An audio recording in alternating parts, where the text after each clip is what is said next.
Alors avant de commencer, je tiens à vous faire remarquer que c'est ma troisième vidéo où je parle des pires crossovers et que je ne suis toujours pas tombé dans ce cliché de faire apparaître un autre youtubeur sous prétexte qu'on parle de crossover et de caméo et que ça correspondrait au thème et tout ça. Alors sans plus attendre, on va parler des Looney Tunes, qu'évidemment tout le monde connaît. Excusez-moi, moi les seuls dessins animés que je connais c'est les Disney, les Ghibli et les Pokémon. Je n'ai pas toutes les chaînes et je n'ai jamais vu Qui veut la peau de Roger Rabbit ni Space Jam et j'ai la flemme de me renseigner. Du coup je ne connais les Looney Tunes que de nom. Est-ce que vous pouvez m'en parler s'il vous plaît?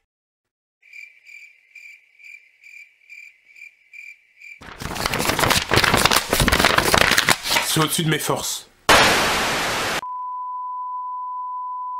Bonjour, je suis Mayolek et je suis Disneyphile, donc forcément un expert sur le sujet d'aujourd'hui.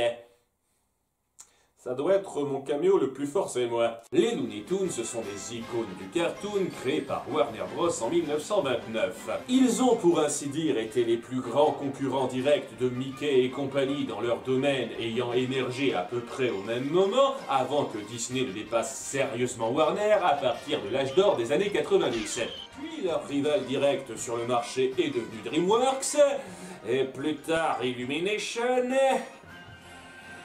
Ce qui les démarquait du studio aux grandes oreilles, c'était de ne pas hésiter à sortir du cadre bon enfant des cartoons Mickey et compagnie.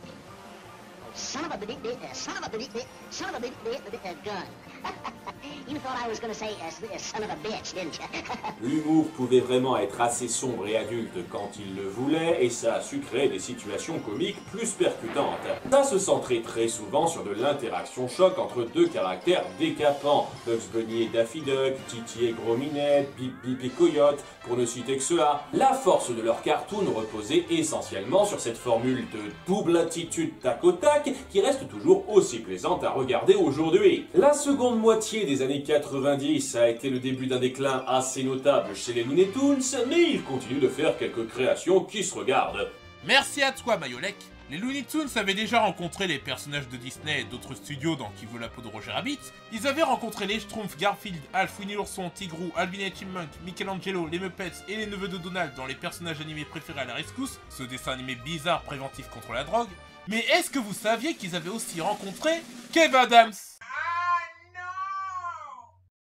Et oui, toujours dans l'émission Bunny Tonic sur France 3, Kev Adams est apparu dans le Bunny Tonic Show, diffusé le 24 avril 2011, soit 4 mois avant le décès du grand comédien Patrick Guillemin, qui a succombé à une crise cardiaque le 21 août 2011. L'émission avec Kev Adams présente donc l'une des toutes dernières fois où on l'entend doubler Daffy Duck, Taz et Pépé le Putois. Il sera remplacé rapidement au pied levé par Emmanuel Garigeau pour les 2 premiers rôles et par François Carreras pour le 3e.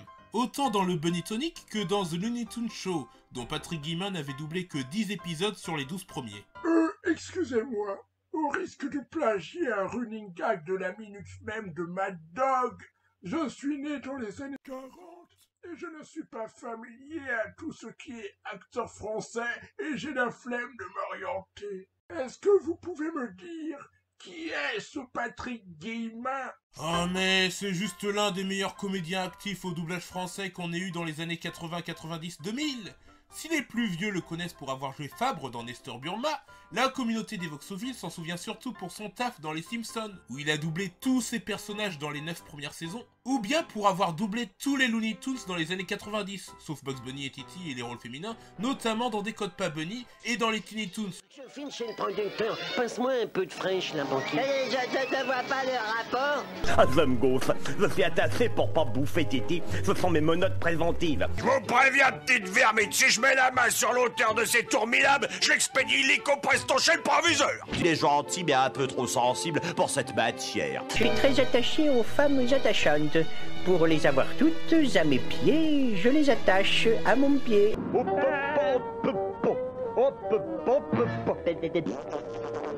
Comment Mireille Dumas ose-t-elle affirmer que je suis chauve? Ta mère en culotte tyrolienne, à Fontainebleau. Voyou. Il faisait aussi Hampton. Écris mon testament avant que Maxou me passe à tabac.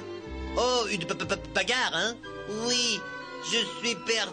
Allons, Upton, que diable, un peu de courage. Ou pour avoir doublé Bartok dans Anastasia et dans Bartok le Magnifique. Et beaucoup de gens auront ri grâce à lui parce qu'il a doublé dans le cultissime La Classe Américaine. Et surtout Batman dans Le Plein de Super. Ou de tous les comédiens à avoir doublé dans la série, il a été le premier à décider de déconner, et Michel Vignier et les autres l'ont suivi dans son délire.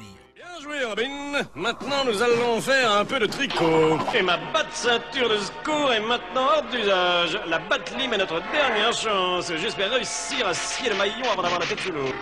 Ça grimpe sérieusement, Robin. On va se faire les mollets. Ah, je n'arrive pas à te libérer. Ah, il tombe.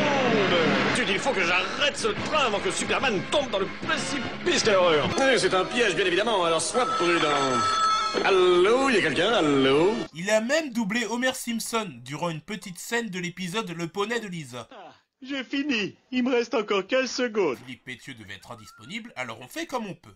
Donc, en plus de Kev Adams, on retrouve Bérangère Krief, Éric Antoine et Baptiste Le Caplin. Mais on va seulement s'attarder sur Kev Adams parce que les seuls extraits du crossover qu'on peut voir sur le net sont ceux avec Kev Adams. Il apparaît alors dans la meilleure scène d'introduction d'un personnage. Bérangère? J'ai qui, lui? Excuse-moi, en fait, j'avais perdu mon peigne, incroyable, et là, je le retrouve plus. Qu'est-ce que tu sais où il est? Mon amour, attends, j'arrive! Un jeu d'acteur incroyable. Mon amour, attends, j'arrive! Étonnant que ça ne soit toujours pas devenu un mème. Alors, il s'avère que Kev Adams et Bérangère sont amoureux, ce que Pépé désapprouve parce qu'il veut pécho Bérangère, et le couple doit se séparer parce que Bérangère doit faire son sketch. Après avoir fini son sketch, Bérangère voit que Kev Adams décide de lui déclarer sa flamme de façon maladroite. Moi, je te kiffe depuis que je suis tout petit, depuis la 6ème avec Madame Ménard. C'est dingue, quoi, j'ai jamais osé te le dire, et là, enfin... Ouais, mais non, mais continue, ne dis rien, hein. Donc, il se fait recaler. Oh, le poulet! Mais elle tombe sur Pépé qui lui fait des avances, donc elle retourne vers Kev Adams, à qui Daffy Duck et Taz donnent des conseils pour améliorer son look. Ok, les balles, les Kev. Vous êtes content, là? Oui, il est puni.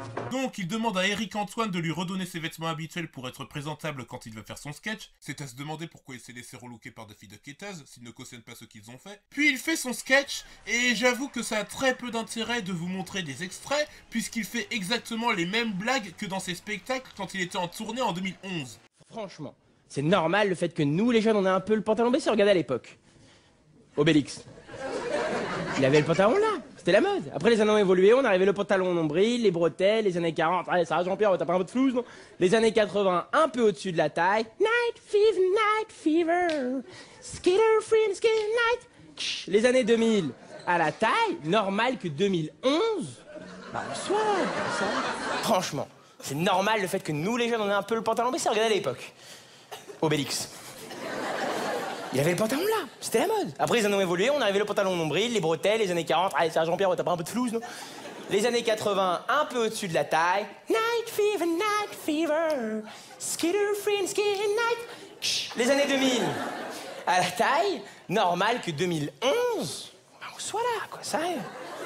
C'est pour ça que je suis fan des Américains. Même quand ils sont reçus à la fac, les Américains, vous savez, on a tous déjà vu ça dans un film. Tu sais, c'est bon, ils ont la lettre, ils sont reçus dans la fac où ils voulaient aller. Vous avez vu comme c'est une scène émouvante? Tu sais, ils arrivent. Mommy, Daddy, I got Oxford. C'est beau.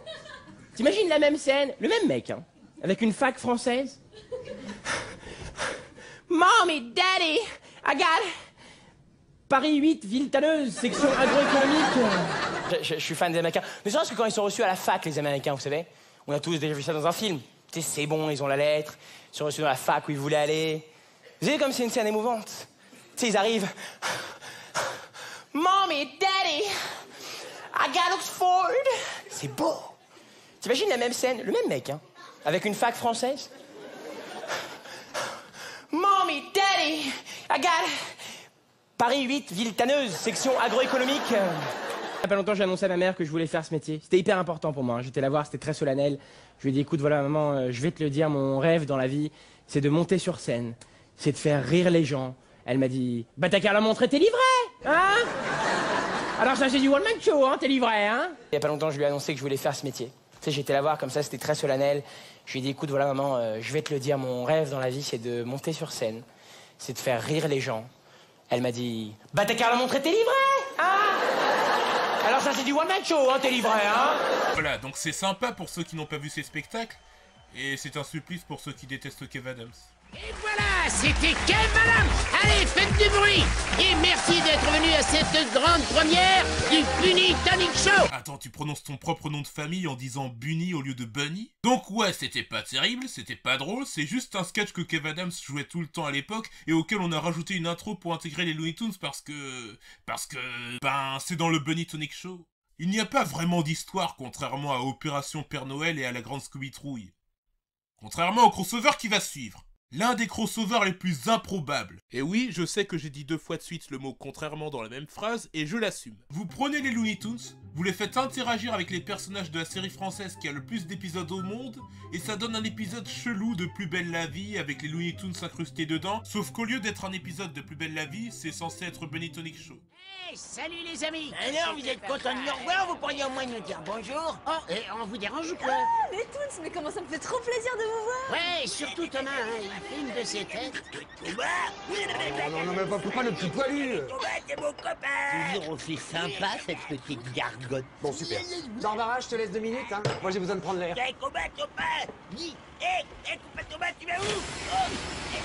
Oh, fais pas la tête, on est venu passer Pâques avec toi, et on va bien s'amuser. Sauf que les Looney Tunes, qui sont des personnages de dessins animés cartoonesques, et Plus Belle la Vie, qui est un feuilleton sérieux tantôt niais, tantôt très chiant avec plusieurs intrigues en même temps, et qui est plus orienté adolescents et adultes que le Bunny Tonic Show qui est destiné à un public enfantin, ce sont des matériaux de base très différents qu'il ne faut pas mélanger. Un peu comme Tom et Jerry et Charlie la chocolaterie, en sachant que Tom et Jerry est un cartoon simpliste sur un chat qui poursuit une souris, et que Charlie et la chocolaterie est une belle histoire musicale avec de très bonnes morales et des chansons aussi cultes que les scènes qui sont devenues des mèmes. Du coup, les Looney Tunes sont forcés dans l'histoire et les scénaristes se débrouillent comme ils peuvent pour qu'on reconnaisse Plus Belle la Vie. L'intrigue est aussi débile que celle des autres œuvres qu'on a abordées dans les 2 premières parties de cette vidéo. Et comme l'émission a pris la peine de faire un récapitulatif avec la voix off d'Emmanuel Garigeau après la publicité, autant le voir pour m'éviter de la raconter. De mystérieux œufs ont été retrouvés près du bar Le Mistral.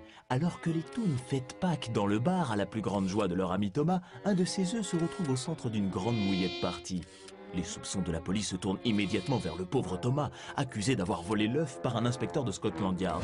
Thomas se retrouve en prison dans l'attente de son procès. Voilà, vu que c'est une enquête policière, on n'a qu'à se dire que c'est Jack Peralta qui a parlé. C'est le titre de ta nouvelle sextape? Ai-je vraiment besoin de préciser que juger quelqu'un pour avoir volé un œuf sans vraie preuve, sous prétexte qu'il avait une coquille d'œuf sur la tête, c'est complètement radical? Et puis franchement, je sais bien qu'il fallait remplacer Patrick Guillemin sur tous ses rôles, évidemment, mais Emmanuel Garigeau sur Ville Coyote, c'est très bizarre. Je vois cet œuf veut faire la forte tête. Dans ce cas, on va employer les grands moyens. Pousse-toi, je vais mettre le paquet. Ils auraient dû prendre Guillaume Lebon parce qu'il prête sa voix à Ville Coyote dans la série Bugs, une production Looney Tunes. À moi, alors que j'étais pris par mon délire créatif, j'ai omis d'installer un autoradio. Il avait déjà doublé le descendant de Ville Coyote dans les Lunatics, et il doublait régulièrement dans The Looney Tunes Show, où il a fait la voix de Mac, de Pete le Puma, de Cécile la Tortue, et de plusieurs voix additionnelles. Il y a aussi Daffy Duck et Taz qui accusent Thomas d'avoir volé l'œuf, d'ailleurs c'est à cause de Daffy que Thomas s'est fait arrêter. On m'a signalé le vol d'un œuf préhistorique. C'est lui, c'est le barbu, il a une coquille d'œuf sur la tête. Inutile de nier. Thomas, ton compte est bon. Alors que Daffy a dû voir que Barbara a mis la coquille d'œuf sur la tête de Thomas quelques secondes avant l'arrivée de Bauer, et elle et les autres le laissent se faire arrêter alors qu'ils auraient pu témoigner. Mais vous voyez, c'est ça qui est embêtant. Les scénaristes de France 3 se disent que c'est pour les enfants, donc ils font le minimum et ils font des situations peu crédibles en se disant que les gamins qui regardent ne vont pas chercher la petite bête. Même au niveau du jeu, ça se voit que les acteurs prennent la situation à la légère pour faire plaisir aux gamins, mais ils sont pas aussi affectés par l'affaire d'arrestation pour vol qu'ils l'auraient été dans la série. Ensuite, Céline Fromont vient défendre Thomas devant Bauer en faisant croire à ce dernier que son client est un fou obsédé par les œufs depuis qu'à l'âge de 5 ans, à Pâques, il s'est fait attaquer par des poules sauvages, ce qui a suscité les moqueries de ses camarades. Conséquemment, Daffy Duck culpabilise, les autres Looney Tunes pleurent, dont Bugs Bunny, j'adore cette tronche. Vous n'allez pas briser la vie de ce pauvre Thomas. Oh non, surtout pas. Ému aux larmes, Bauer libère enfin Thomas. Sérieux? Ils prennent tous les deux un pot avec Céline et les Looney Tunes, tandis que Sylvestre remet l'œuf à sa place, où il y avait une sous-intrigue où il volait les œufs pour faire plaisir à Barbara parce que Taz avait bouffé presque toute la nourriture au Mistral, et un dinosaure adulte sort de l'œuf, et les Looney Tunes retournent chez eux, laissant Barbara, Thomas, Bauer et Céline un destin inconnu. Mais bon, ça c'était le Bunny Tonic spécial Plus Belle la Vie, diffusé en avril 2011. Il y en a eu d'autres.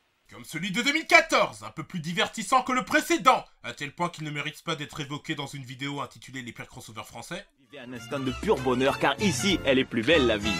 En gros, c'est Daffy Duck qui ouvre à Marseille le restaurant Lou Mistralou en utilisant l'image des héros du Mistral de Plus belle la vie sans leur autorisation pour faire croire aux gens que ces héros gèrent son restaurant et ainsi attirer les gens. Il séquestre Bugs Bunny qui allait prévenir Roland, Barbara et Abdel parce que arnaquer les gens c'est pas Charlie. Et Jonas se fait embaucher pour travailler au restaurant, mais comme il se rend compte que c'est les Looney Tunes qui y bossent et qu'ils sont en plus complètement fous, il téléphone à Barbara et Abdel qui arrivent pour faire chier Daffy Duck et ruiner son restaurant en se comportant comme des clients exigeants en mode connard. Et sérieusement, j'aurais jamais cru qu'un jour j'entendrais Speedy Gonzales chanter le générique de Plus belle la vie. On n'est vraiment rien sans elle, qu'on soit noir ou blanc, la la la.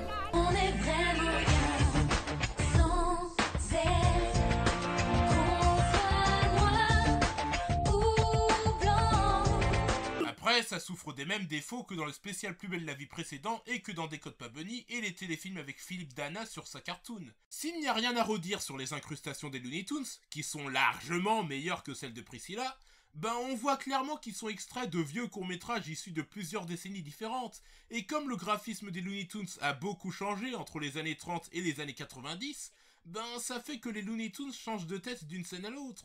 Le pire c'est Mémé. Oh mais c'est Sylvestre, ça tombe bien. Tu n'aurais pas vu mon titi? Dites-moi, que pensez-vous du service, cher ami? Ils auraient pu faire un effort. Au passage, c'est l'une des rares fois où elle est doublée par Patricia Legrand qui fait en plus Titi. France 3 a fait d'autres trucs mêlant Plus belle la vie et les Looney Tunes, mais ils sont introuvables en streaming et comme ça indiffère tout le monde, personne n'a posté le reste sur le net. À part un extrait d'un spécial Plus belle la vie pas terrible où les personnages vivent à la préhistoire et qui ressemble à un espèce de plagiat de ce film que je vous conseille. Et il y a un téléfilm intitulé James Bank contre Dr Prism, diffusé en 2015, avec certains acteurs de Plus belle la vie. Il y a quelques interviews des acteurs sur YouTube, mais personne n'a posté le téléfilm. Et contrairement à ce qu'on a eu d'habitude sur France 3, les Looney Tunes ne reprennent pas leur voix française habituelle, et sont tous doublés par Louis Bison. Et si on met à part son interview dans laquelle il montre assez brièvement les voix qu'il donne à quelques-uns des Looney Tunes, le seul extrait où on peut vraiment entendre sa prestation, c'est celui-ci. Doucement mon petit, vous allez nous faire repérer. Ah, bonjour cher client. Quel parfum vous ferait plaisir? Dites-moi, vos glaces, elles sont fraîches? On va dire qu'au niveau du jeu c'est pas trop ça, mais qu'au niveau du timbre de voix, c'est assez proche de ce que faisait Gendros quand il doublait Porky Pig dans les années 60. Petite valeur à la tire, tu as voulu te déguiser en barbe bleue, mais je t'ai eu, attends un peu, tu vas voir. Et Louis Bison refera la voix des Looney Tunes un an plus tard, mais cette fois uniquement pour aider les Kids United en leur donnant la réplique quand ils joueront leur scène sur fond vert. Parce que oui, il y a aussi un crossover entre les Looney Tunes et les Kids United. Alors qu'ils étaient sur le point d'entamer une tournée des Zéniths, ils ont pu participer au Bunny Tonic Show en mars 2016, à une époque où ils étaient très critiqués, comme c'est toujours le cas, parce que pendant un long moment, on a dû se taper ça. Écrit sur les murs le nom de ceux qu'on aime, des messages pour les jours à venir. On écrit sur les murs à l'encre de nos veines, on dessine tout ce que l'on voudrait dire. Bon, moi, ça change de libérer délivré. Donc ça parle de quoi? Eh bien c'est Bugs Bunny qui est avec Charlie Lecoq, Titi, Sylvestre et les Kids United sur l'île de Pâques. Ah non, on va encore parler de l'île de Pâques sur cette chaîne. Et les Kids United doivent utiliser leur voix pour faire éclore un œuf de Pâques géant pour qu'il répande partout joie et harmonie. Aïe aïe aïe, moi je craque pour l'île de Pâques. Oh mon dieu, je savais que ça allait être malaisant. Alors ils chantent n'importe comment et l'œuf n'éclot pas. Et en essayant de bouffer Titi, comme d'habitude, Sylvestre aspire une carte au trésor qu'il recrache. Ça me rappelle une vieille légende de l'île de Pâques qui raconte qu'en associant le son de différents objets, on peut faire éclore l'œuf de Pâques. Regardez les enfants, cette carte indique tous les pays où les objets sont cachés. Mais c'est pas parce que tu connais une légende de l'île de Pâques qui permettrait une facilité scénaristique que la carte au trésor que Sylvestre a trouvée a forcément un rapport. Va vérifier pour avoir confirmation. Bugs Bunny dit alors aux Kids United de rapporter les Horcruxes sur l'île et leur conseille de se séparer en deux groupes pour gagner du temps. Mais Daffy Duck vole la carte et s'enfuit avec Sam le pirate. Pas de soucis, c'est gravé là-dedans. Mais tu l'as lu pendant 20 secondes et tu n'avais aucune raison de l'apprendre par cœur puisque tu ne savais pas que quelqu'un allait te la voler. C'est quoi cette facilité scénaristique? Et en plus, c'est pas parce que toi tu as retenu les détails de la carte que c'est aussi le cas pour ceux qui sont dans l'autre groupe des Kids United. Bref, alors Daffy Duck et Sam le Pirate, qui sont potes dans le Bunny Tonic Show, comme on peut le voir dans le spécial Plus belle la vie de 2014, risquent d'être devancés par les Kids United, qui sont clairement les Kids United, et pas des doublures en 3D qui ont été faites pour éviter que les enfants fassent des cascades dangereuses, et Daffy et Sam se séparent, avec Daffy qui garde le zeppelin et oblige Sam à continuer la course avec son bateau. Après la pub, Daffy Duck arrive le premier en Australie pour dénicher un didgeridoo, mais c'est celui de Taz qui passe le canard à tabac, tandis que Sam arrive au Japon presque en même temps que l'un des deux groupes des Kids United. Il demande à un Porky Pig japonais de lui passer son gong, l'objet qu'il cherche, et il accepte à condition qu'ils apprivoisent son animal de compagnie, qui n'est autre que Hector qui est mi-bulldog, mi-baleine. Tiens, ça ferait une belle histoire de la mythologie grecque, ça. Pendant ce temps, l'autre groupe de Kids United est toujours en Australie et demande à un kangourou femelle de leur passer son didgeridoo, ce qu'elle fait volontiers parce qu'elle est fan du groupe. Mais y a pas que qui ont de la chance, y a aussi l'autre groupe des Kids United qui réussit à mater Hector en chantant et à gagner le respect du Porky Pig japonais qui leur donne le gong. Ensuite, sans transition, Daffy Duck et Sam le Pirate sont à nouveau réunis dans le Zeppelin et apprennent que l'un des deux groupes est allé en Italie, tandis que l'autre s'est rendu dans le Grand Nord. Sam envoie Daffy dans le Grand Nord et va de son côté en Italie pour essayer de devancer les Kids United. Puis il y a la pub et les gamins arrivent dans le Grand Nord et comme par hasard, il y a aussi Mémé, Titi et Sylvestre. Les Kids United, eux aussi, passent leurs vacances à la neige. Alors qu'au début, on a vu que Titi et Sylvestre étaient sur l'île de Pâques. C'est même Sylvestre qui a trouvé la carte au trésor. Alors comment ça se fait qu'ils soient dans le Grand Nord et que ni Sylvestre ni Mémé ne soient au courant de la mission des Kids United? C'est quoi cette incohérence? C'est comme si les scénaristes avaient complètement oublié la présence de Sylvestre au début de l'émission et qu'ils voulaient bêtement ajouter des Looney Tunes à chaque endroit que visitaient les Kids United. Ou alors c'est simplement une facilité scénaristique. Parce que sur le papier, c'est pas logique. Donc les gamins doivent cette fois prendre les raquettes de Mémé, mais elle est sourde pour les besoins de l'intrigue. Et Daffy Duck propose à Sylvestre de lui donner les raquettes de Mémé pour qu'en échange il l'aide à attraper Titi. Pendant ce temps, le groupe qui est en Italie cherche une cloche et est guidé par Pépé le Putois, qui est doublé par Emmanuel Garigeau, comme c'était le cas dans Cours Lapin Court, sorti en 2015, ce qui signifie qu'il remplace définitivement François Carriras. Si tout est un peu en biais, alors suivez-moi et attention à la marche. Ils se rendent en haut de la tour de Pise, pareil pour Sam le Pirate qui essaie d'arriver avant eux. Mais les gamins réussissent évidemment à trouver la cloche avant lui, et l'autre groupe réussit à faire comprendre à la vieille qu'ils veulent ses raquettes sans se douter des manigances de Sylvestre qui s'est fait bastonner par Hector. Mémé, Sylvestre, Titi et Hector retournent ensuite chez eux alors qu'ils étaient censés être en vacances et qu'au début du voyage, Sylvestre et Titi étaient sur l'île de Pâques. Vous n'avez même pas fait une journée dans le Grand Nord! Et les Kids United se rendent dans le désert du Nevada que survole justement Daffy Duck pour prendre une antenne de soucoupe martienne. Et comme par hasard, il y a Speedy Gonzales qui s'y trouve. Pendant que Sam le Pirate se dirige vers Tahiti pour y choper un coquillage avant les autres Kids United. Après la pub... Et appelez les Kids United. À présent, ils doivent être arrivés dans le désert du Nevada. Et comment tu es censé le savoir? Ils pouvaient très bien avoir un retard sur le chemin, ou ils pouvaient avoir décidé d'aller sur un autre endroit indiqué sur la carte pour simplifier leur route. Sam le Pirate arrive sur une plage de Tahiti, où les Kids United creusent pour trouver le coquillage, malgré le pessimisme de Porky Pig. Et bizarrement, ils ne sont pas étonnés de voir genre le même cochon bègue avec la même voix dans deux pays complètement différents dans la même journée. Sam ouvre un coffre en pensant que ça contient le coquillage, mais se fait attaquer par deux requins qui se trouvaient à l'intérieur, pour une raison quelconque. Si vous voulez des coquillages, allez plutôt les chercher là où ils se trouvent, au fond de l'océan, avec ma bulle waterproof. Et ensuite, Speedy Gonzales emmène les autres Kids United à la zone 51 pour qu'ils y prennent l'antenne d'une soucoupe volante. C'est hyper sécurisé, comment on va entrer? Et comme par hasard, Daffy Duck arrive à ce moment-là pour essayer d'infiltrer la base secrète en se faisant passer pour un livreur de martiens. Un peu une excuse des monteurs pour utiliser des extraits de Duck Dodgers, et se fait cerner par les gardes, détournant leur attention des Kids United qui entrent dans la zone 51 avec une chance insolente. Je vous rappelle que dans la vraie vie, les gardes de la zone 51 sont armés de fusils d'assaut et qui n'hésiteraient pas à tuer les intrus qui s'approchent de la base. Ou au minimum de les faire dégager de la base en leur faisant payer une amende de 600 $. D'ailleurs, en septembre 2019, il y a deux gars qui ont voulu y aller et qui ont été incarcérés et inculpés d'intrusion. Mais là, comme c'est un truc destiné aux enfants avec plein de facilités scénaristiques, il se passe ça. Virez le canard, mais avant, vous lui effacez la mémoire avec ce truc en forme de stylo qui envoie des flashs. Beaucoup trop long pour moi. Vous m'attraperez jamais, bande de ringards. Chef, le prisonnier est en train de s'évader. Rattrapez-le. À vos ordres, chef. Allez, salut.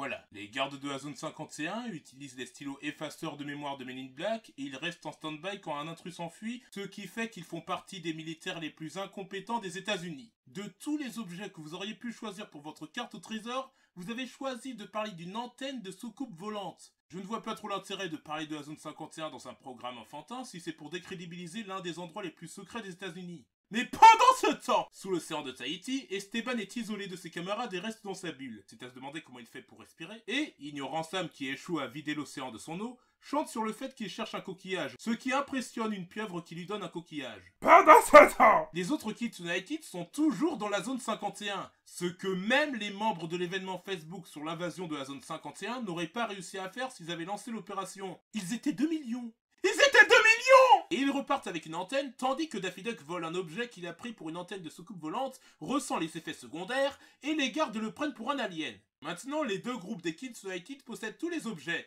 et Bugs Bunny les invite à retourner sur l'île de Pâques pour faire éclore l'œuf.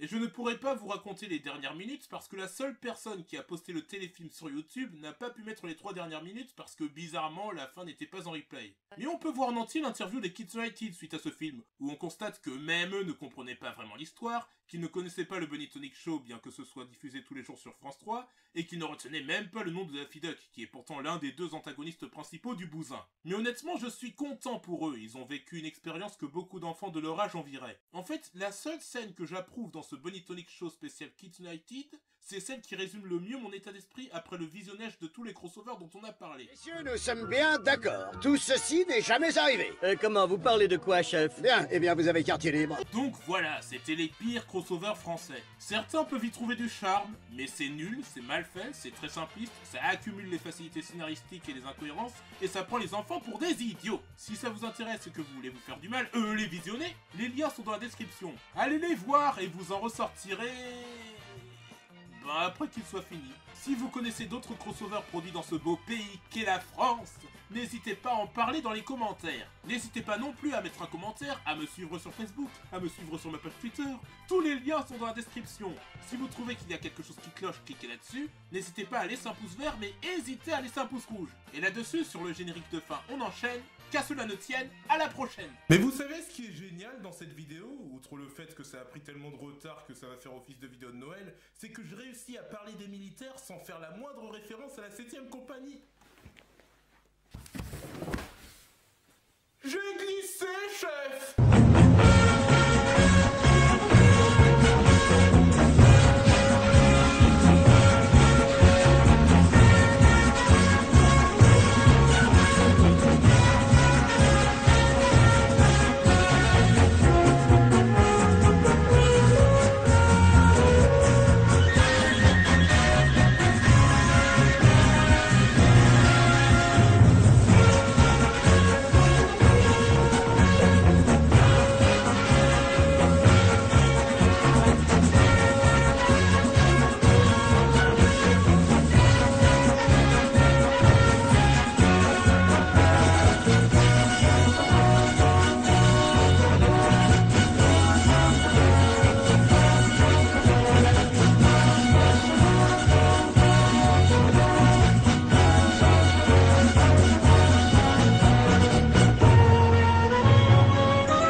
Bonjour, c'est juste pour rectifier une erreur dans la vidéo, parce que quand j'ai parlé de Louis Bison, il semble que je me sois trompé. Après avoir fini le montage de la conclusion, j'ai trouvé une vidéo qui montre les 4 premières minutes de James Bond contre Dr Prism, et c'est toujours les comédiens habituels qu'on entend sur les Looney Tunes.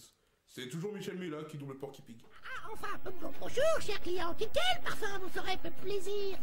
Dites-moi, vos glaces, elles sont fraîches?